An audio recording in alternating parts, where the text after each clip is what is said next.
Good morning, Dr. Mackay. Thank you for being with us again for another seminar. Today, what I've done is... Let me respond.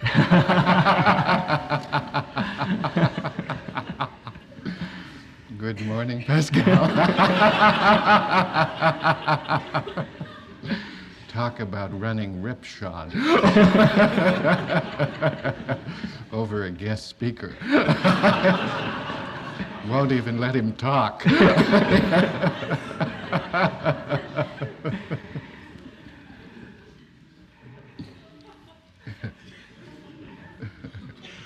Ready?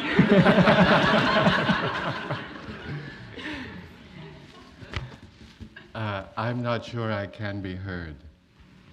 No. It's ringing. I thought it was just in my own head as usual. People didn't hear that. It's just as well. Fred, could you get the other clips, the horizontal clips, so that the mic can be vertical on Dr. Mackay's tie, please? Also, I would say that those of you who are on the sides, the reason that you're not hearing well is that the speaker setup is up front a little bit and aimed over your heads. And so those of you who are there may want to change. I'm happy that Pascal pointed that out to you. So you'll see that the reason it goes over your head has nothing.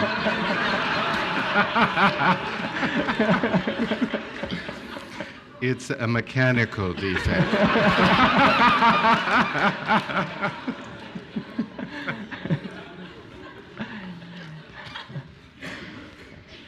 That is a great relief to me. I've tried to explain to several people this week what happened, but none would believe me, Pascal. Let's see, so we should try again? It's great? Oh, Cindy, do it again.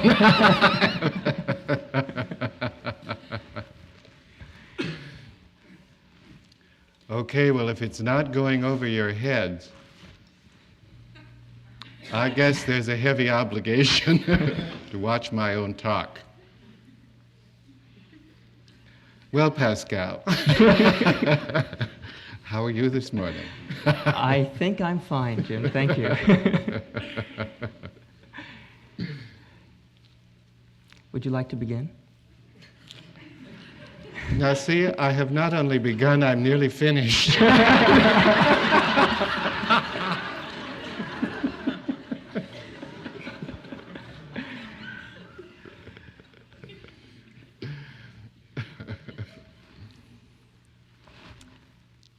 Well, today... We'll have the illusory beginning. Yes, let's begin. Okay.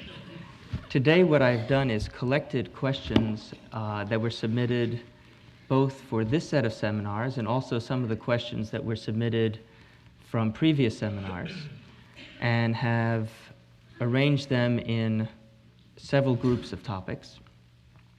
And I thought that we would begin with a question that is closely related to the topic of work that you were talking about last week, and that has to do with the question of power. And the question was, could you speak about the nature of power and of its use in both worldly and spiritual life? Did everyone hear that? Should I speak more powerfully? It's a big issue.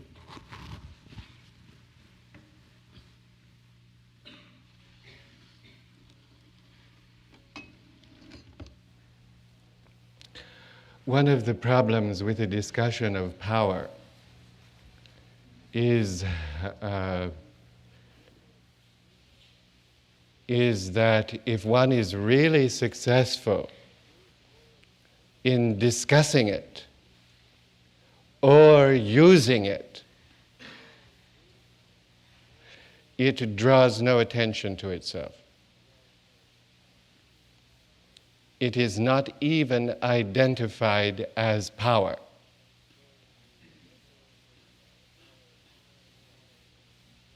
So the definition of power itself, I mean, that whole word and all of the ideas associated with it achieve their meaning by the misuse of life force. I can see people saying, oh, he's starting again. The misuse of life force.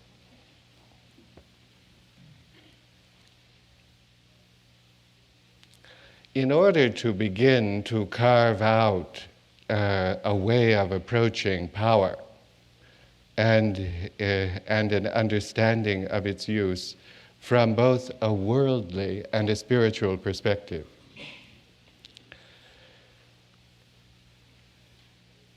is simply to consider power as organized force of life, amplification of life. It is the current of life.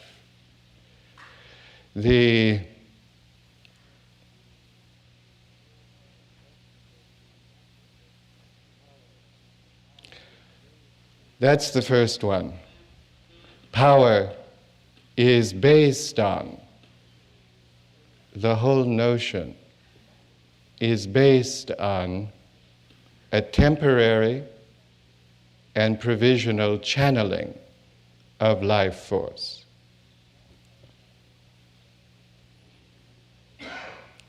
If it is not channeled, and if it is working correctly, it is not experienced as power. It is experienced as a living nutrition that brings with it the amplification of life.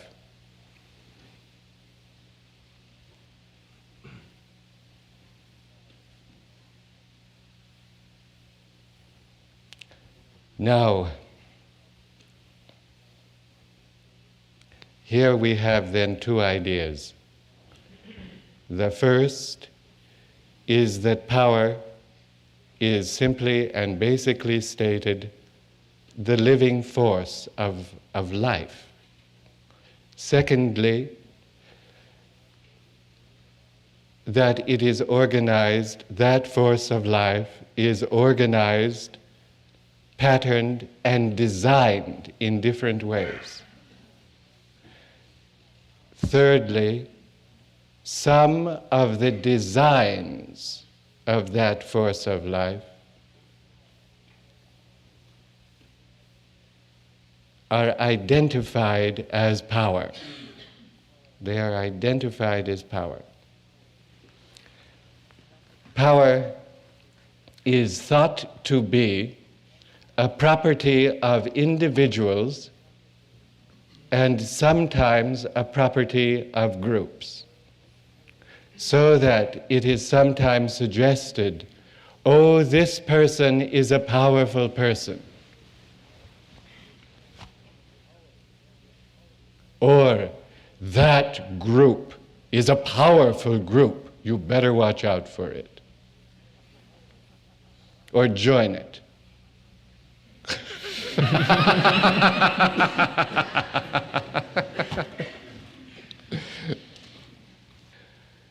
A third point that I would like to suggest to you is that there is no such thing as individual power. There is no such thing as a powerful person.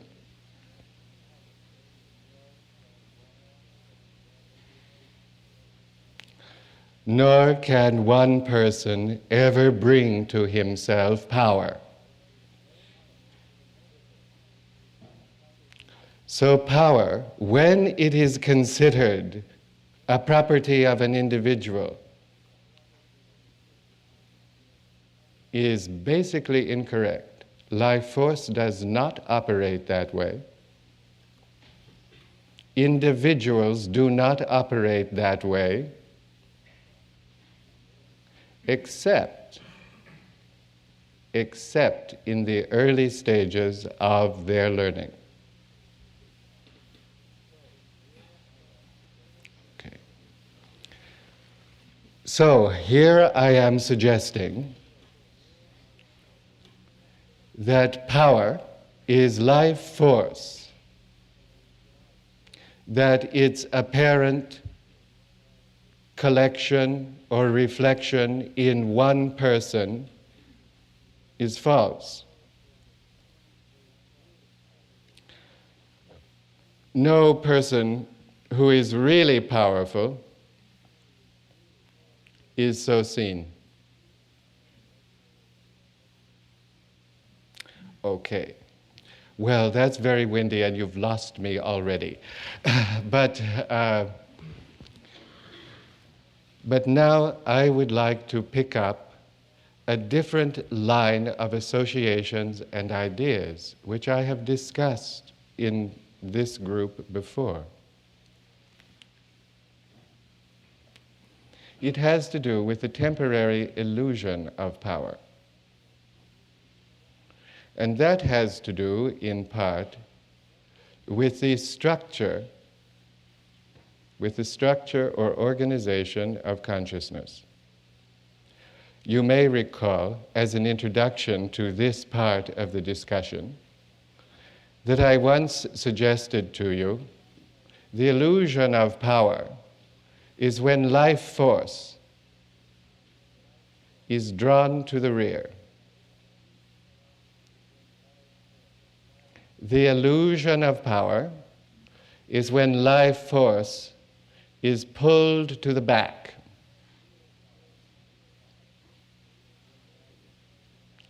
Real power is when life energy never goes to the back and is simply reflected in the front.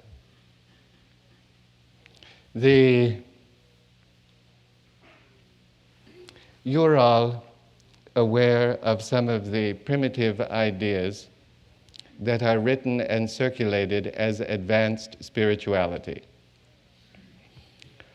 In some of those primitive ideas, there are misguided notions of ancient processes like Kundalini, like releasing occult powers, like occult powers.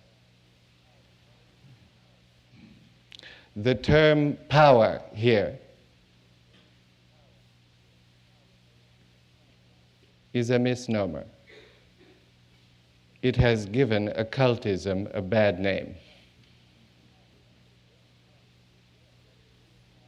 Because it suggests that real power and force can be channeled through one person who therefore regulates power,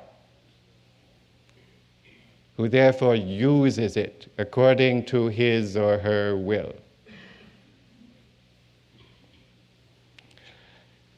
There is such a phenomena. It's not terribly in evidence these days because the Earth's energies do not conspire to bring about and to be channeled in that way very well. There have been other epochs when occult powers of that kind were really quite common. They are extremely uncommon in this epoch, extremely uncommon. And when they exist at all, they are false. Okay. Oh dear, now I'm lost completely. When they exist at all, it means that a person regulates through his body, through his consciousness, and through his physical body, certain kinds of force. That force, although I don't have a blackboard and I'm not going to get into long diagrams and so forth. Today I will just tell you very simply, that force sweeps up the back and goes out the back of the top of the head. That force is very backward. That force does not advance anything. That force is a residue, a vestige of an evolutionary past. When people were not equipped to hold much real life energy, and artificial systems were devised by which such force could be artificially released. That was very dangerous even then. The danger now is much less, because one, it is seen as being shallow. Two, people who are really involved in the power of living force don't get hooked on it. Three, people who are impressed by it deserve what they get.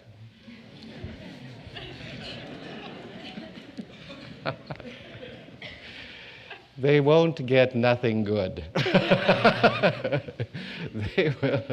They will get cheap thrills. They will get temporary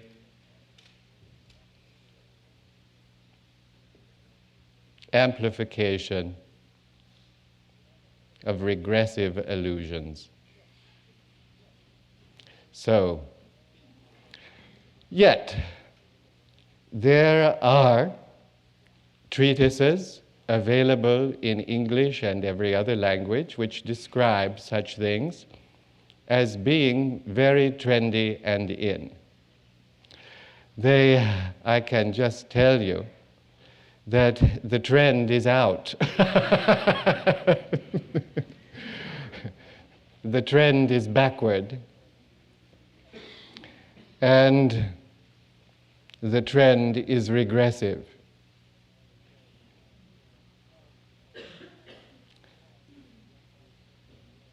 Because it is backward, regressive, and out, because it is a set of, it is based on a vestigial process. Vestigial, you can put that on the list with isomorphic.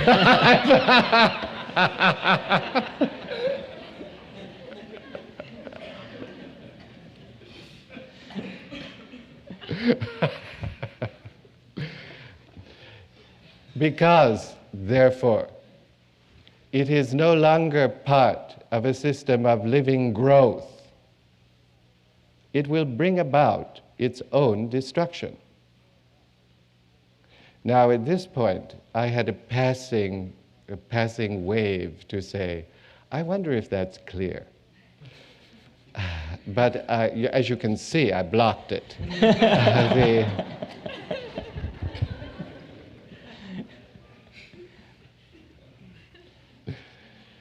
See, people here are terribly distressed by my, and I apologize it, by my use of the word, if it's clear. If it's really clear, you don't see it all, right?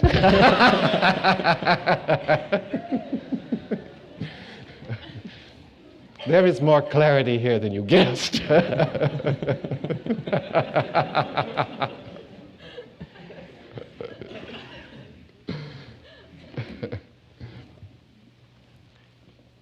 But I was on power, and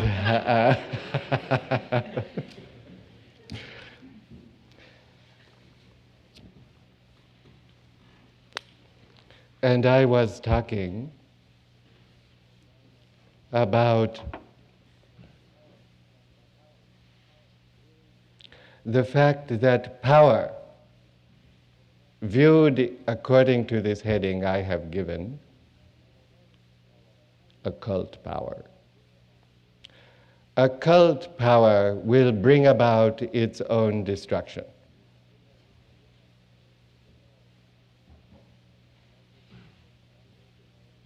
Because as a system of organizing life force, it is extremely limited. And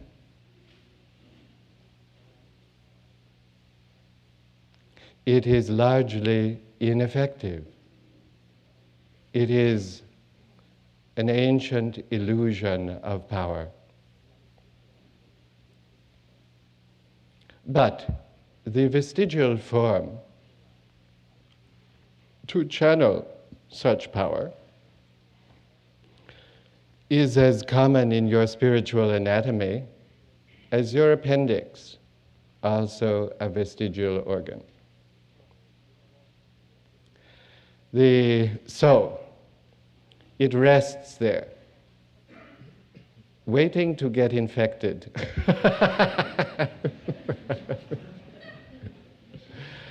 And removed if it does get infected. And if it is removed, there is no loss. One is liable to function better without it. So most systems that have any involvement at all with an understanding of real spiritual power forsake entirely occult power of that kind. It is surgically removed whenever it appears. And when it gets infected, people are isolated for their own welfare, and so they won't infect others.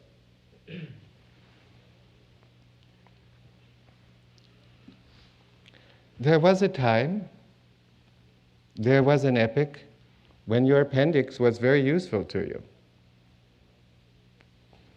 There was a time, there was an epoch millions of years ago, when these vestigial systems represented high-level primitive spirituality. But that is not the case now. Now, they restrict spirituality, and their use will hinder the health and organization of total functioning in much the same way that a gangrenous appendix will stop all health systems, bring attention to itself, and restrict growth and health.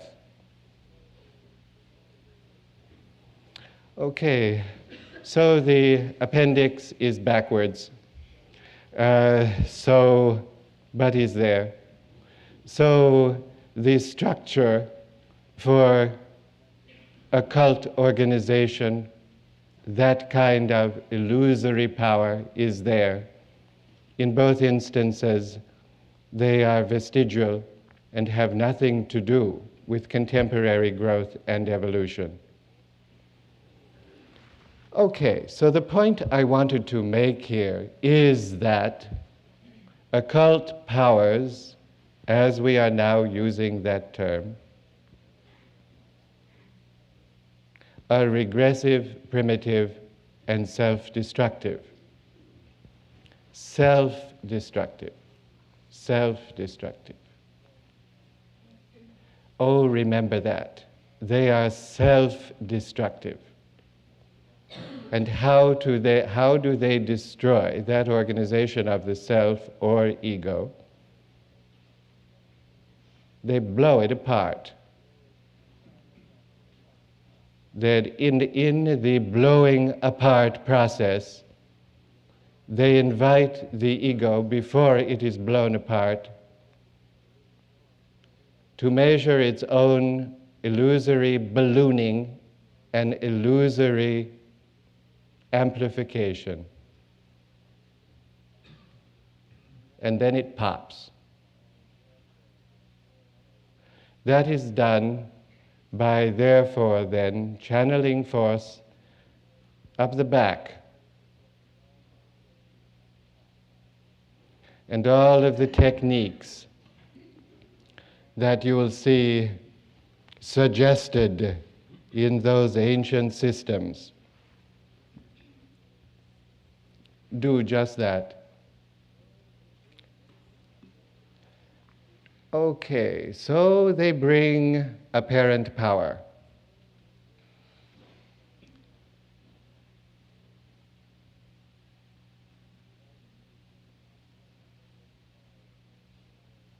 And they bring apparent power to the ego.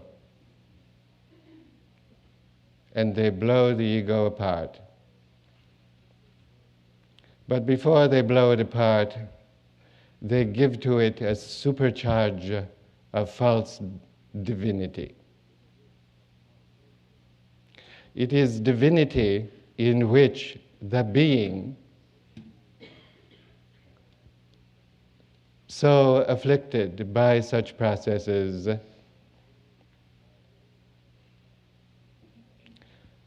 believes himself to be divine and invites others to participate in that. And in that belief system, and invites, now, if that is the case and the invitation is extended to others, what happens to them? They get an amplification of backwardness. If they join in that process because of their belief that it is elevated and divine, they can only join it the way it works. And the way it works will induce that same process in them. So the delusion of power grows. And people participate with one another in it. And groups develop with such power. And one of the trendy things about such groups and such individuals is that they know best.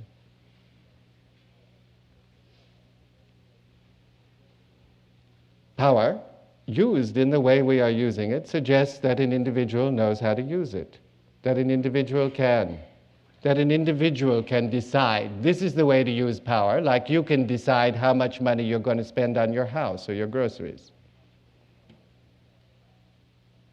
Like you can decide, make those decisions because you know best.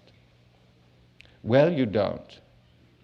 But how will you learn that you don't know best? It is a slow process, but a powerful one. It is a powerful one.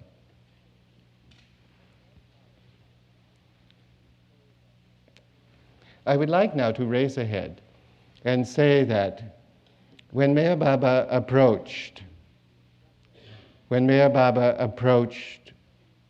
a discussion of these issues, he made a distinction. He made a distinction between the amplification of divine energy, which is controlled by law, not by an individual, and so-called occult powers. And the distinction here rests very simply that if one is really going to participate in the forces that bring about an amplification of life, he does so according to the broad principles of divinity. He does not do so according to rational, logical, trendy notions of what is best.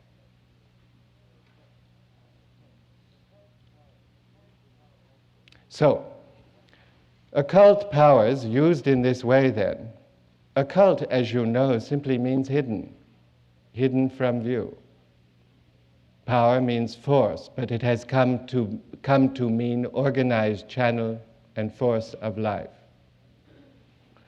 So the word occult has gotten a very bad name, and people, it has come to mean the individual use of life force. And mysticism has gotten a good name. I mean, in some circles. You have to define the terms according to the circles. Some people think mysticism is a bunch of mushiness, and people should be responsible, and that it is a way out of responsibility for your actions, for your learning, and for your courage. Those people like to think of themselves as occultists. So the term goes back and forth, and it depends on what group you happen to be with, whether occult is terrible or wonderful, and whether mysticism represents a spiritual path or a delusionary rest in a glowing swamp. The terms are not clear, and they are used differently in different treatises. But generally speaking, in these days, occult power has a bad name because it is therefore the use of force which is identified as the use of force, of divine force of life. Well,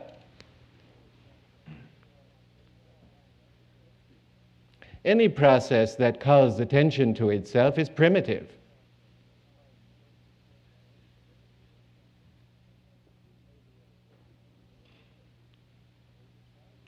It may be okay, may be fun, may be interesting, but as long as it calls attention to itself in its form, it is primitive. So it is with occult power. It must draw attention to itself, or it would not be identified as power.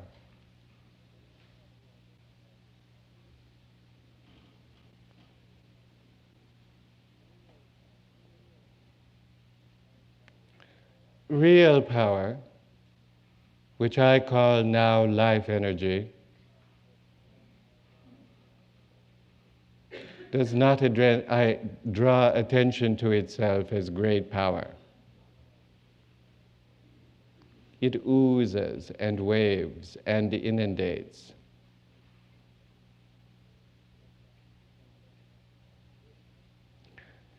It does not smack of this interesting form and that interesting form. It is not sharply channeled.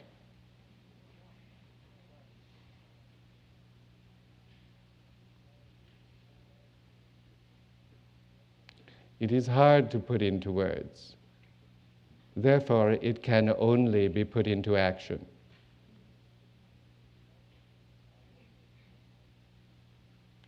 It fuzzes the boundaries.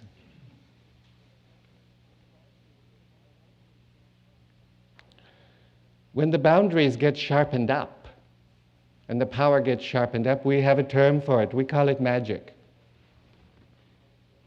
You do this little plaything and that little plaything, and you put them together, and you pull down power, and it goes zip. Where will magic go zip? Right up your back. Any magic worthy of the name goes right up your back and is backwards. Because magic is ritual.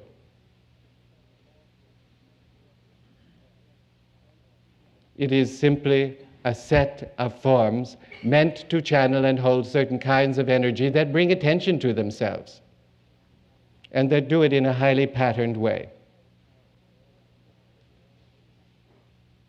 Occult power, therefore, is seen as something better than magic.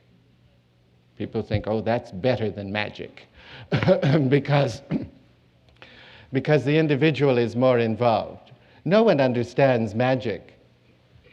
You know, if you're going to do something magical, you do this and that and the other, and no one understands exactly what is happening until, pow, you get the effect. There are some who understand magic. But if they used it, you wouldn't know, because it wouldn't be magic. But in the ancient scheme of things, we have magic here. People taught this, that, and the other. Do you know that's what ritual is? That's why Mayor Baba said, let us get rid of ritual. That is a misuse of my power. That is a misuse of the force of life energy for growth. That channels it in ancient ways that may be impressive and bring about a pow, but I don't want that. I don't want it zipping up the back. I want it reflected from the heart. So, did you ever think that ritual is related to occult power? Friends, it is the same thing. It is exactly the same thing.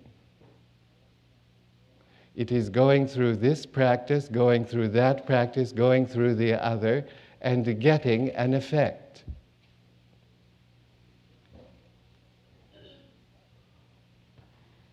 It is very ancient. People love ritual. It gives the most marvelous stage effects. And they like things stagey.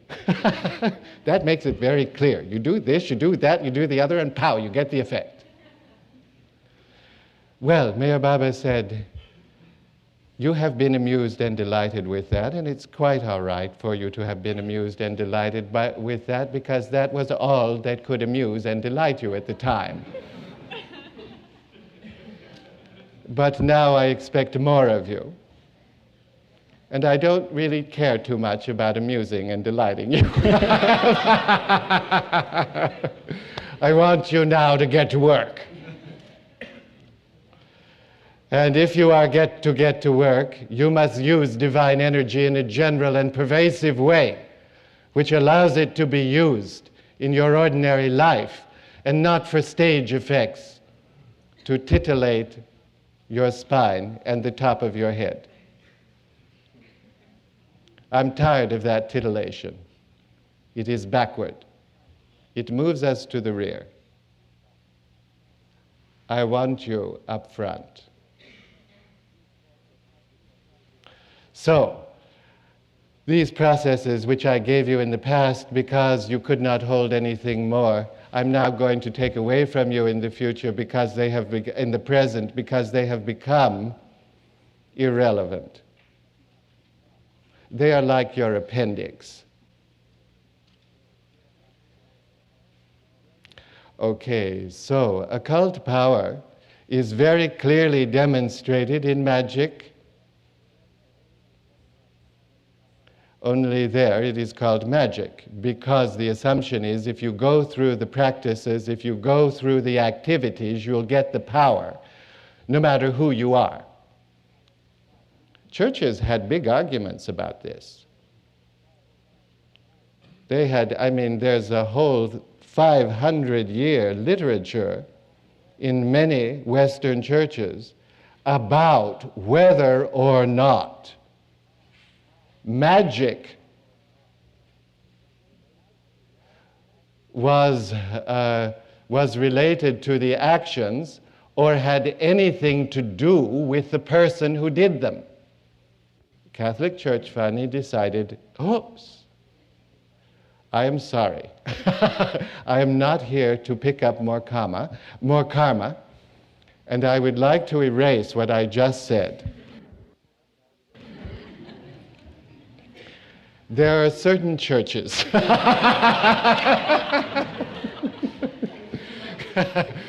There are certain churches. In fact, I mentioned the name of one, but it was true of nearly all, in which there... Oh, now I've got them all against me.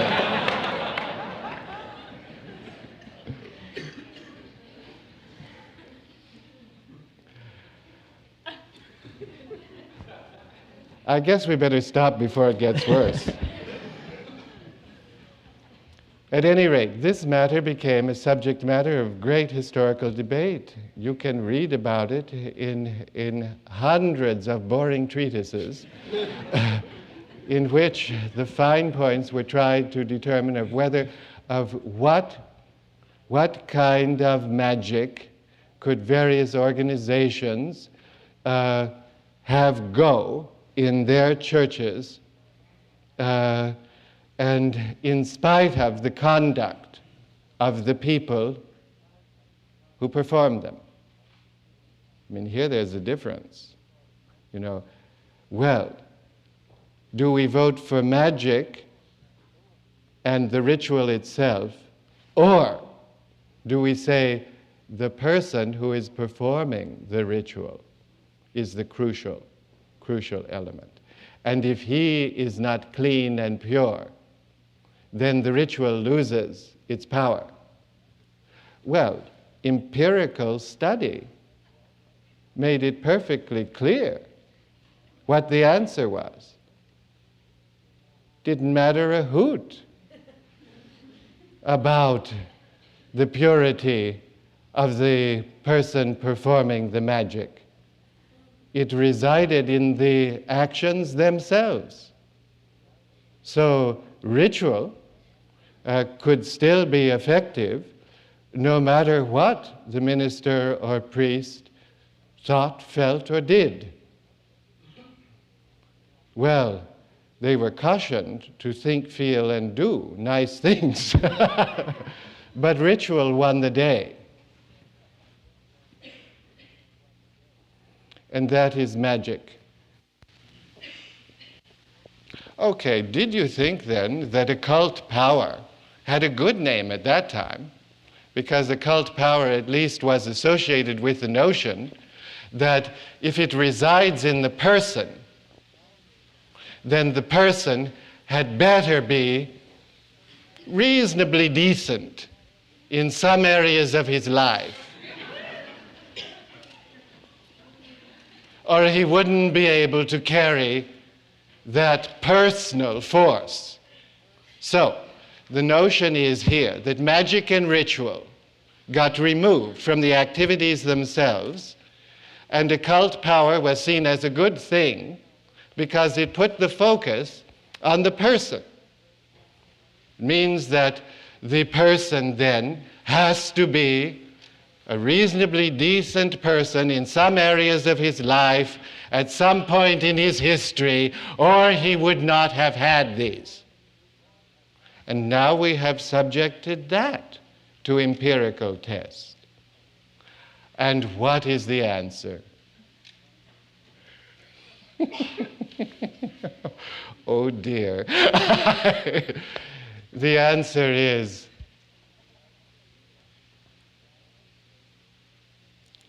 that every person has been decent and indecent. And in fact, we can begin to look forward to the range and specialty of his indecency. What? Why is that? Because the more terrible he is, the more he knows. the more awful the more awful the ways he has done it, the better the karma. Better karma? Right. It'll flip him into a correction. Karma, the laws of karma, of individual life and growth, flip people back and forth. It is not possible to really be grippingly, horrendously terrible eternally.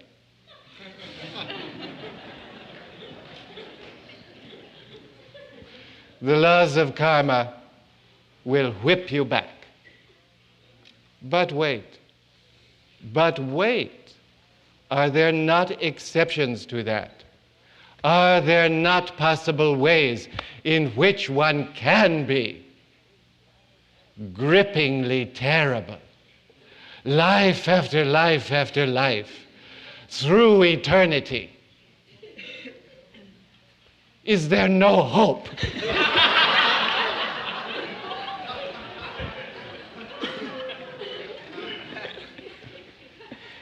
There is such hope. This is a very hopeful discussion. There is such hope. And I'll tell you how.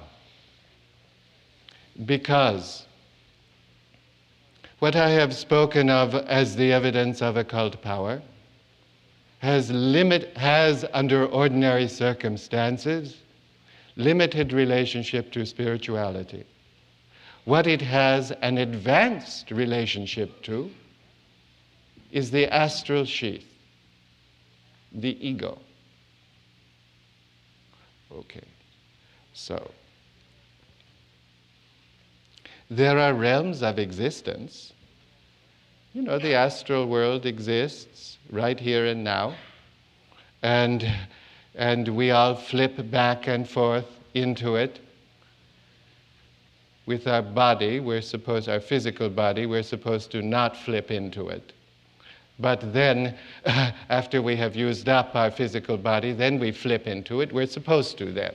Timing is very important.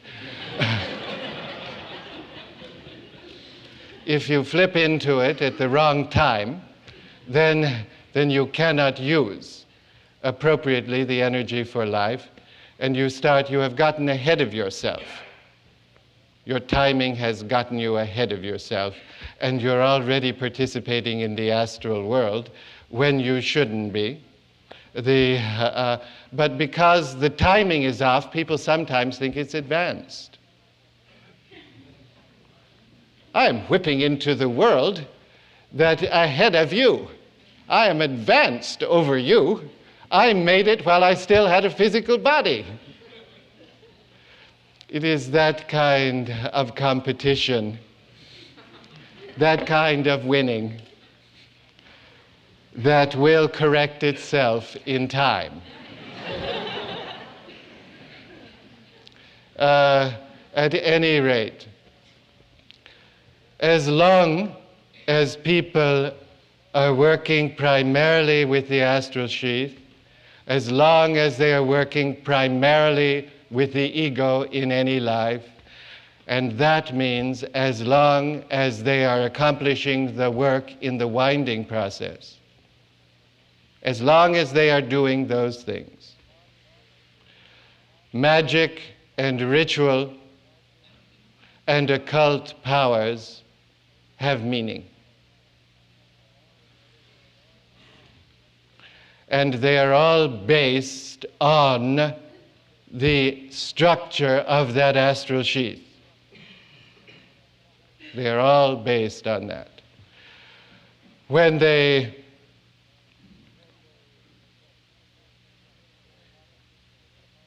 So, Meher Baba said, I wish you to ignore that. I wish you to not play with magic, even though magic can be demonstrated. When it is demonstrated, it is most usually called a different name. the proper name for socially appropriate magic is ritual. That doesn't have such a bad name. And in some circles, it even has a very impressive one, and certainly it has an impressive history. Then, getting beyond that, there is such a thing as occult power, but it too is astral. There is no such thing as occult power in higher spirituality. So the use of that term means that the astral sheath is being used. It means that the phenomena will articulate with your astral sheath, which is your ego. I mean, now, I don't want to, and also your personality. Oh dear. Oh dear. You mean if I have a personality, I have an astral sheath and also an ego. And I can therefore speak and think about magic and ritual and occult power. That is right. That is right. That is right. Well, how do I rid myself of this personality? And when do I know it's gone? The way you rid yourself of that part of your personality, the way you rid yourself of that part of your astral sheath or ego, is not to deny it, not to kill it, not to turn it into an occult example of limited divinity. The way to use it, the way to get rid of it, is to use it well. All things in the world are limited. Nearly all activities in the world are limited. They are to be used, and used well. And if they are used really well, they are no longer used because they wear out. If they are used badly, they are injured and worn out in uneven, raw ways. And then they must be healed before they can be used up sensibly and usefully. So, the prevalence of the belief of the importance of magic, ritual, or occult power is based on astralism, is based on the ego, used in these terms, and is not a proper aspiration or goal for spiritual study.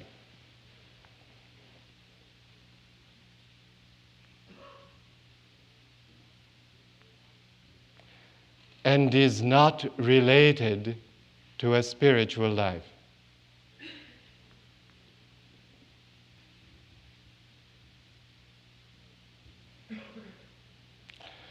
Well, Pascal, that is a lot of talk.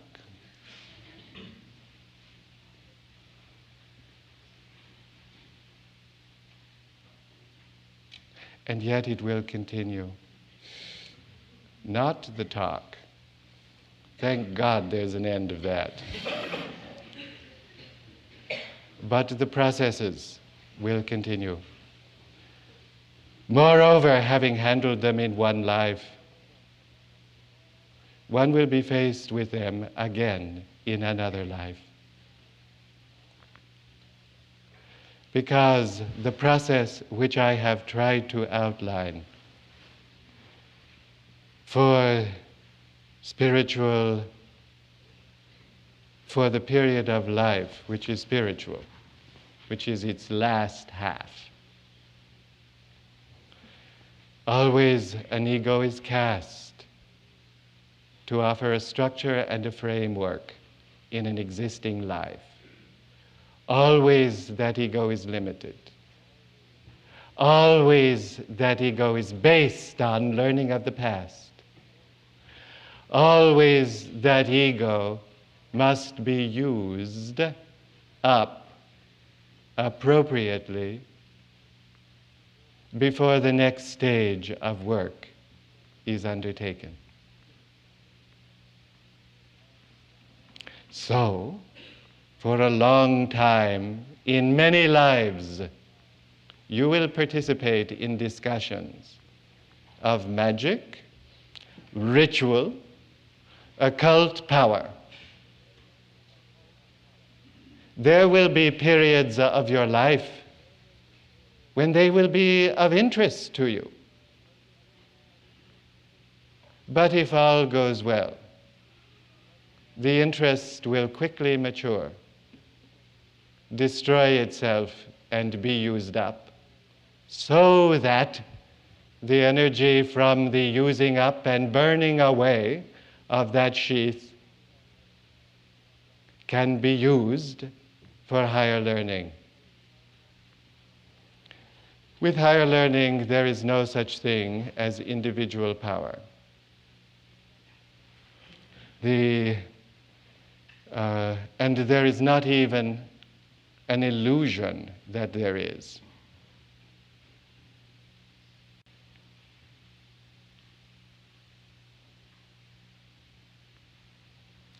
Pascal, were we to stop for coffee? About 11 o'clock. I was wondering, one thing that you said earlier, which I'd like you to just clarify a little bit more. You said that when the energy or force or power is moved up the back and expands the ego and then bursts it, could you just say a little bit about the difference between that kind of bursting of the ego and the dissolution of the ego? Yes. Did people get that? Yes? You're ahead of me.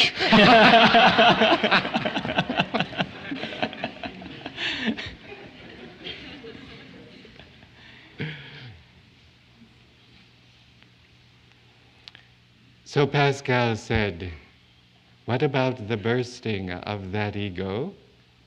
That ego that is that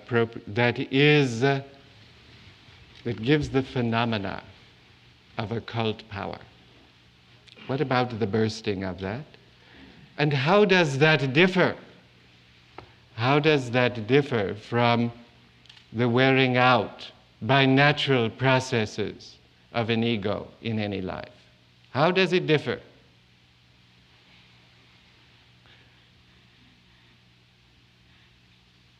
One is that an ego that is used for occult power may not wear out at all in one life, may not wear out at all in 10 lives, or 20, or 30, or more.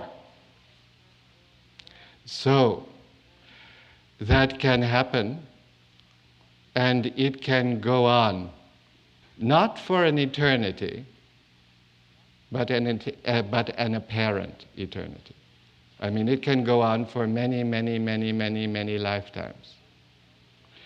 Because it has gone on for many lifetimes, it may even have a role in the organization of realms, which I don't want to talk about, but they are astral realms. And it may have an important part in those astral realms, and that is really what evil is about. Evil is about do you all know what evil is? Well, then how can you possibly follow me? You should go out and learn.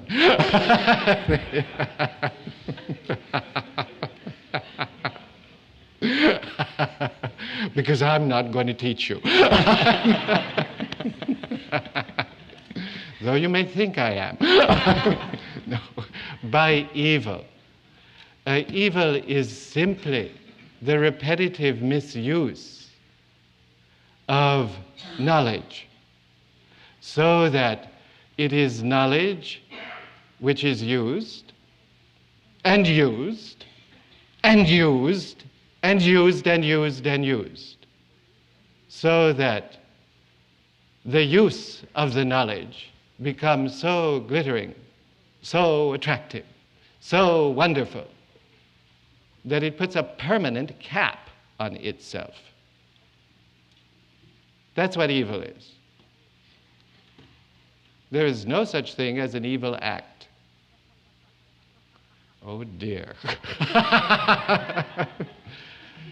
An act is determined by its repetitive quality and its motivational repetition. What is evil for one person may be advanced for another. It depends then on freeing processes for growth. When the energy of life is used not to bring about growth, but to restrict it in limited realms and limited organization, then it becomes evil. It brings with it no learning. One may polish it very well and show great skill, but it is repetitive. And in order to consolidate itself, it restricts learning. It is very closed-minded. It is ritualistic. It deals with rules of conduct and thought. It does not deal with principles which underlie any rule. So, evil is simply repetitive participation in already mastered life processes, and the repetition compulsion becomes so strong that the possibility of new learning is restricted. Such things are called evil. Doing them is called a sin.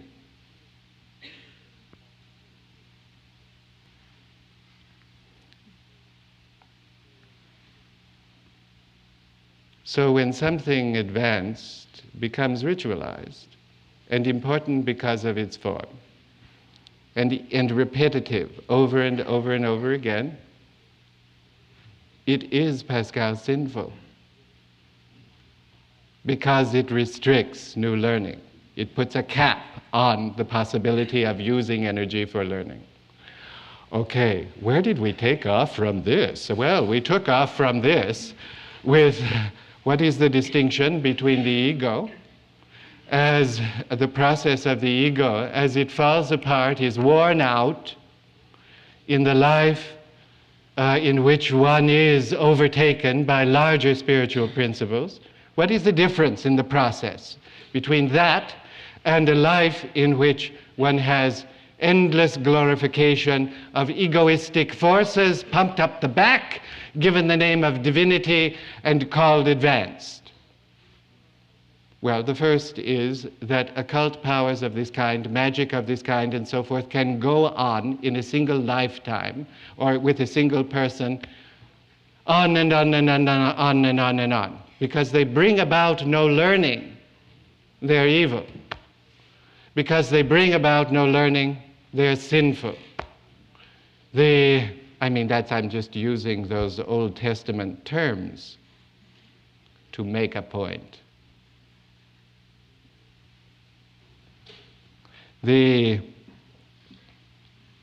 Now, with respect to a person whose ego is dissolving, according to the pressure of internal forces that wears it out.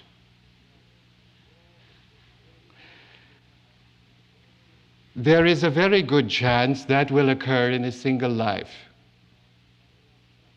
And there are lives in which it will occur in a single life. Meher Baba talked about the process in preparation for this.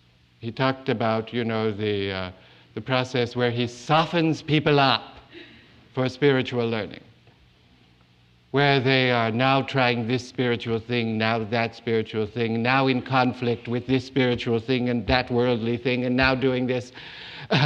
They seem eternally mixed up, but it's not eternal. It goes on 4 or 5, maybe 11 lifetimes. The person gets so softened up from having gone here and there and backwards and forwards, and that he has used up the parts of his consciousness that take him there. And when he goes into it and he can pull through enough divine force from underneath so that in a given lifetime he no longer is spending that whole lifetime and the next 11 ones getting softened up. He's already softened up.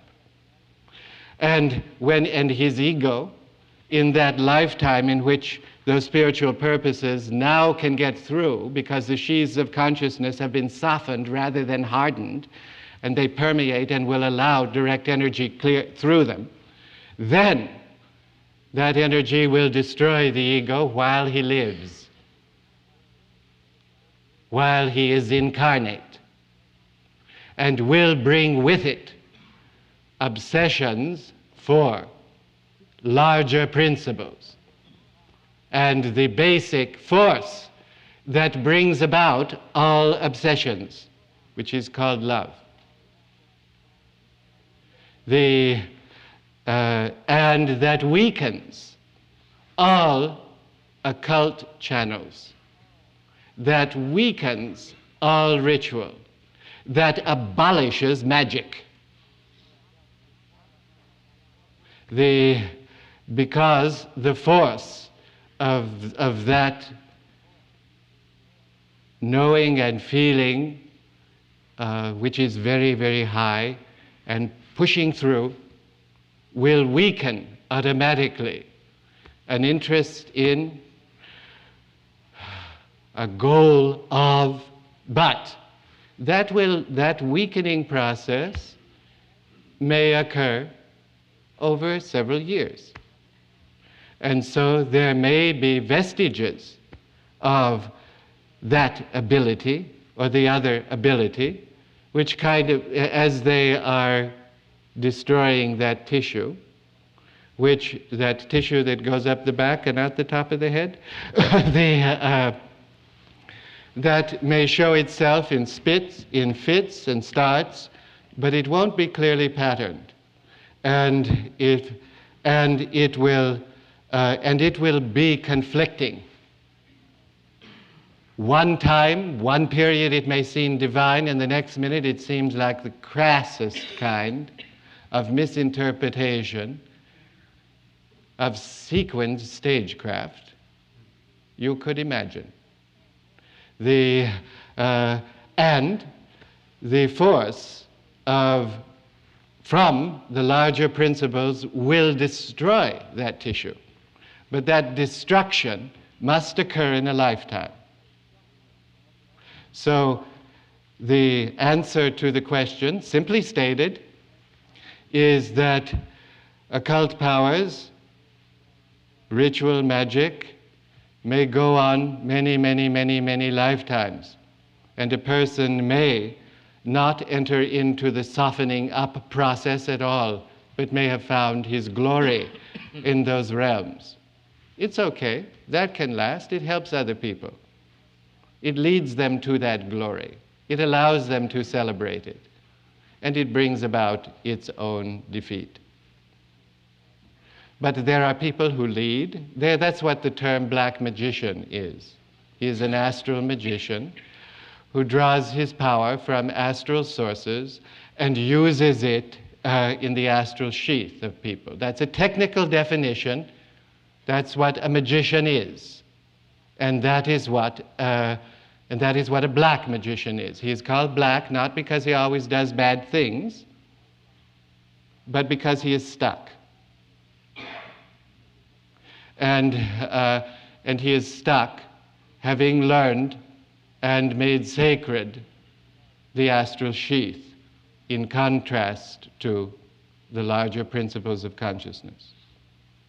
So there is a technical definition of a black magician. And it has to do with the way in which currents of energy are taken through consciousness and how the body is used. And it is called black because it uses high-level power to ensure ignorance. But the power, of course, is not high-level. It only appears to be, and for a certain time will seem to be in people. But it won't seem that way very long for people who have been softened up, because they won't be able to hold it. And it won't seem that way very long at all for people who are destined to follow a spiritual path, because they won't be able, their beings won't be able to hold a sacredness for astral power. They can't. And they cannot be approached on that basis. They can be approached at some times in their lives, but at other times they can't be approached that way. There is no way. It's a law.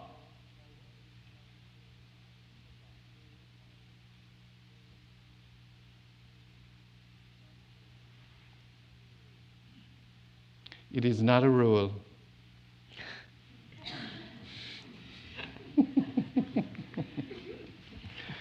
It is 11:07.